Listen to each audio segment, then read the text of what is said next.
வணக்கம். இந்த நாளில் சின்ன சின்ன வெளிச்சங்களில் இன்னொரு புதிய சிந்தனையை தெரிந்து கொள்வோம். வெள்ளைக்காரன் இந்த நாட்டிற்கு வரும்போது நம் நாட்டினுடைய மொத்த மக்கள் தொகை சற்றேறக்குறைய ஒரு 30 கோடி. ஆனால் வந்த வெள்ளைக்காரர்களுடைய எண்ணிக்கை ஒரு 80,000 தான். சரியா? இந்த 80,000 பேர் எப்படி இந்த 30 கோடி ஆட்சி செஞ்சாங்க? என்ன காரணம்? இந்த 30 கோடி மக்களும் ஒற்றுமை இல்லாமல் இருந்தார்கள். ஆளுக்கு ஒரு திசையாக இருந்தாங்க. இதைத்தான் வெள்ளைக்காரன் புரிஞ்சுக்கிட்டான். ஸோ இவங்ககிட்ட ஒற்றுமை இல்லை, இவங்களை ஈஸியாக பிரித்து நம்ம ரூல் பண்ணிடலாம். எனவே தான் பிரித்தாளும் சூழ்ச்சியை, டிவைட் அண்ட் ரூல், அவருடைய பாலிசியாக இருந்தது என்று வரலாறில் நாம் படிக்கிறோம். அலெக்சாண்டர் இந்த உலகத்தையே ஜெயிக்க வேண்டும் என்று ஆசைப்பட்டார். அவர் இந்தியாவையும் ஜெயிக்க வேண்டும் என்று ஆசைப்பட்டு வருகிறார். சிந்து நதி கரையில் இந்த பக்கம் அலெக்சாண்டர், இந்த பக்கம் நம்ம புருஷோத்தமன். ஒரு நாள் இரவு அலெக்சாண்டர் பார்க்கிறார், அந்த கரையில், புருஷோத்தமன் இருக்கிற கரையில் ஒரு நெருப்பு எரித மாதிரி தெரியுது.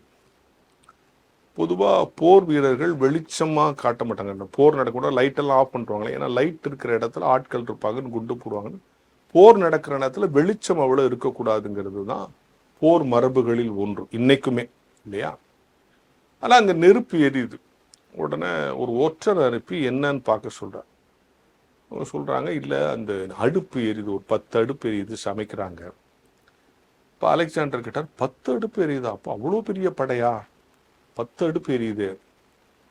அதற்கு அந்த ஒற்றன் சொன்னான்னா, படம்லாம் ரொம்ப சின்னதுதாங்க, பிரிவுகள் ஜாஸ்தியாக இருக்குது.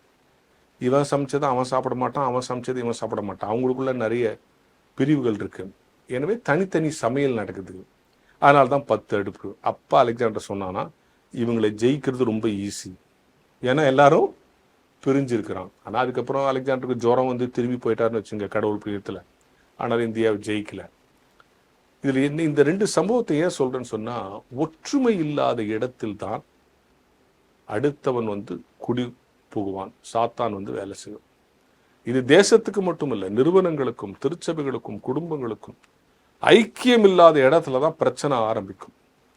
ஒற்றுமையா இருந்திருந்தால் வெள்ளைக்காரனை வெளியே துரத்திருக்கலாம் இல்லையா? அவன் வந்து பார்க்கும்போது இவங்க 30 கோடி இருக்கிறாங்க, ஜாஸ்தி தான். ஆனா 30 கோடியும் ஒவ்வொரு திசையில திரும்பிட்டு இருக்கிறான். ஈஸியா ஜெயிச்சிடலான்ற எண்ணத்தையும் தைரியத்தையும் நம்முடைய ஒற்றுமையின்மை தான் அவனுக்கு கொடுத்தது. எனவே வெள்ளைக்காரனுக்கு உள்ள வந்த பிறகு இவங்களை ஆட்சி செய்யலாங்கிற நம்பிக்கையை கொடுத்ததே நம்ம தான்.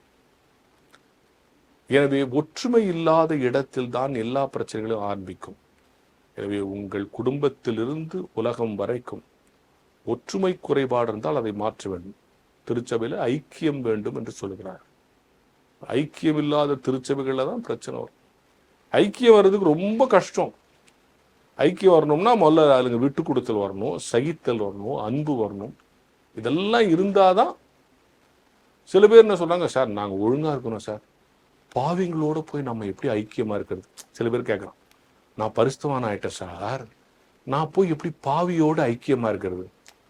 பரிசுத்தமானவொடனே அவன் முதல் கண்டுபிடிக்கிறதுனா தெரியுமா, நம்மளை சுற்றி எல்லாரும் பாவிங்க அப்படின்னு தான் முதல்ல கண்டுபிடிப்பான் பரிசுத்தவானவன். நான் சொன்னேன், பரிசுத்தவானுடைய முதல் குவாலிஃபிகேஷன் என்ன தெரியுமா? பாவிங்களை நேசிக்கிறது தான். கடவுள் பரிசுத்தவான் தானே, இயேசு கிறிஸ்து பரிசுத்தவான் தானே, அவர் எல்லா பாவியும் நேசிச்சார்ல. அவர் நான் பரிசுத்தவான் யாருக்கிட்ட வராதுன்னு சொன்னாரா? நீ பரிசுத்தவான ஆயிட்டாலே உன்னை சுற்றி இருக்கிறவங்கள குறை கண்டுபிடிக்க முடியாது. அப்படியே குறைய இருந்தாலும் அவங்கள நேசிக்க கற்றுச்சணும், அதுதான் முதல் விஷயம். ஆனால் இங்கே என்னன்னா, எப்படி ஐக்கியப்படுறது கேட்குறான். எப்படி ஐக்கியப்படுறது? அவன் கெட்டவனாகிறான், நான் நல்லவனாகிறேன். நல்லவன் கெட்டவனோட பழகி கெட்டவனை நல்லவனாகிறது தான்டா கிறிஸ்தவம் அப்படிங்கிறது அவங்களுக்கு சொல்லிக் கொடுக்கறதுக்கு ஆள் இல்லை. இப்போ யோசித்து பாருங்க, ஐக்கியம் என்று சொன்னால் எப்படி ஐக்கியப்படுவது? நான் வேற அவன் வேற அப்படின்னு நினைக்கிறான். வேற நினைக்கிறதே தப்பு.